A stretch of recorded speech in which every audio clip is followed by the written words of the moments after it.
बारिश में दोस्त के बीबी के साथ किया ऐसी हरकत। मेरे सबसे अच्छे दोस्त की बीबी मेरी बीबी की छोटी सी पार्टी में आई हुई थी। मेरी बीबी ने एक छोटी सी सामूहिक पार्टी रखी थी ताकि हम अपने पुराने दोस्तों से मिल सकें। लेकिन मेरी मुलाकात वहाँ मेरे सबसे अच्छे दोस्त की बीबी से हो गई, जो कि बहुत ही ज़्यादा सेक्सी और हॉट थी। उसने एक बहुत ही सुंदर साड़ी पहन रखी थी जिसमें वह जौहर लग रही थी और उसका सुंदर बदन इतना ज़्यादा हॉट लग रहा था जो एक कोने के टेबल पर बैठकर दारू पी रही थी। तभी मैं उसके पास चला गया और मैंने बोला, पहचान रही हो नेहा भाभी? नेहा हंसते हुए बोली, हाँ बिल्कुल, आप मेरे पति के सबसे अच्छे दोस्त हैं, पहचाने कैसे नहीं। मैंने बोला, मुझे लगा आप मुझे भूल गई हो, लेकिन पार्टी में आज सबसे ज़्यादा हॉट लग रही हो। नेहा शर्मा के हंसते हुए, अरे आप भी कुछ भी बोलते हैं, सच में भाभी आप बहुत ही ज़्यादा हॉट लग रही हैं, इतनी हॉट कि मेरी बीवी भी आपके आगे फीका फीका लग रही है। और यूं ही हमारी बातचीत चलती रही। हमारी बातें काफ़ी लंबी चली और मैं उससे ऐसे ही मज़े लेता रहा। नेहा मेरे साथ बहुत ही ज़्यादा घुल मिल गई और वह अपनी सारी बातें बता रही थी कि मेरे प्रति रतन के पास टाइम नहीं रहता है कि वह हमें खुशी दे सके। उसके पास तो मेरे लिए वक्त ही नहीं है, हम दोनों एक साथ बहुत ही कम समय बिताते हैं। मैं समझ गया उसके कहने का मतलब क्या है। मैंने हंसी हंसी में बोला, अरे नेहा भाभी आप हमें भी याद कर लिया करो, हम भी खुशी दे सकते हैं। और हम दोनों बहुत जोर जोर से हंसने लग गए। जब पार्टी खत्म हो गई तो सब अपने अपने घर जाने लगे, परंतु उस वक्त बहुत ही जोर से बरसात चालू हो गई।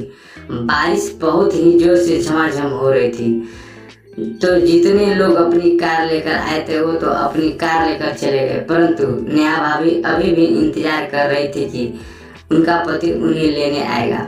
उन्होंने उसे फ़ोन भी किया, परंतु उसने फ़ोन उठाया और कहा, मैं अभी ज़रूरी मीटिंग में हूँ, मैं नहीं आ सकता, तुम मेरे दोस्त प्रिंस के साथ घर चले जाओ। नेहा मेरे पास आई और बोली, मेरे पति लेने के लिए नहीं आ सकते तो क्या तुम मुझे घर छोड़ दोगे?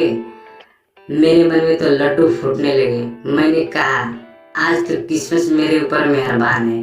और हम दोनों अपनी गाड़ी में बैठ गए और मैं उन्हें उनके घर छोड़ने के लिए चल दिया। बहुत ही जोर से झमाझम बारिश हो रही थी और कुछ भी गाड़ी के सामने नहीं दिख रहा था। बहुत ही मुश्किल से मैं गाड़ी चला पा रहा था इतनी बारिश में। तभी अचानक एक गड्ढा सामने आ गया और गाड़ी में बहुत जोर से झटका लगा, जिसकी वजह से नेहा मेरे ऊपर गिर गई। मैंने अचानक से ब्रेक लगा दी और नेहा मेरी आंखों में देखने लगती है। मैं नेहा की आंखों में देखने लगा। झमाझम बारिश चलती हुई, ठंडी ठंडी हवा और नेहा के साथ रोमांटिक पल, यह सब बहुत अच्छा लग रहा था और मुझे बहुत ही ज़्यादा उत्तेजित कर रहा था। और कहीं ना कहीं नेहा भी बहुत ही ज़्यादा उत्तेजित हो रही थी, उनकी अंतर्वासना जाग रही थी। तभी मैं धीरे धीरे अपने मुंह को नेहा के पास लेकर आया और उनके होठों के ऊपर चूम लिया। नेहा भी मुझे मना नहीं करी और बदले में वह भी मुझे छूने लगी। फिर क्या हम दोनों की चुमाचाटी चालू हो गई बरसात में और मैं नेहा को चूमे जा रहा था, उनके होठों को चूसे जा रहा था। फिर मैं नेहा के बड़े बड़े बाल को उसके ऊपर से दबाने लगा। फिर मैं अपनी गाड़ी की सीट एकदम नीचे कर दी और नेहा को उसके ऊपर लेट दिया। उसके बदन को धीरे धीरे सहलाने लगा, उसका पूरा अंग पकड़ने लगा और उसको पानी पानी कर दिया। नेहा को पूरा जोश आ गया, मैं समझ गया। तभी नेहा की साड़ी को उठाया और मजा लेने लगा। मैं नेहा को खचाखच मजा देने लगा और गाड़ी हिलने लग गई।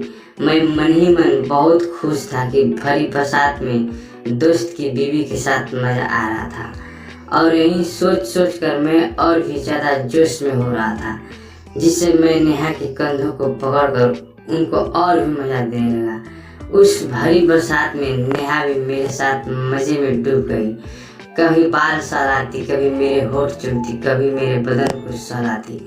मैं भी उसको पूरी तरह से बेहोश कर दिया। बारिश धीरे धीरे खत्म होने लगी। इधर मेरी वासना भी खत्म होने वाली थी।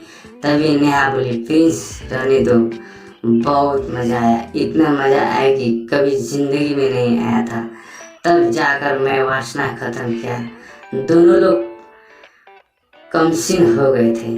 इधर हम दोनों का इच्छा भी पूरी हो गई थी। नेहा को उसके घर छोड़कर मैं अपने घर चला गया और हम लोग का नाजायज संबंध बहुत ही दिन तक चला।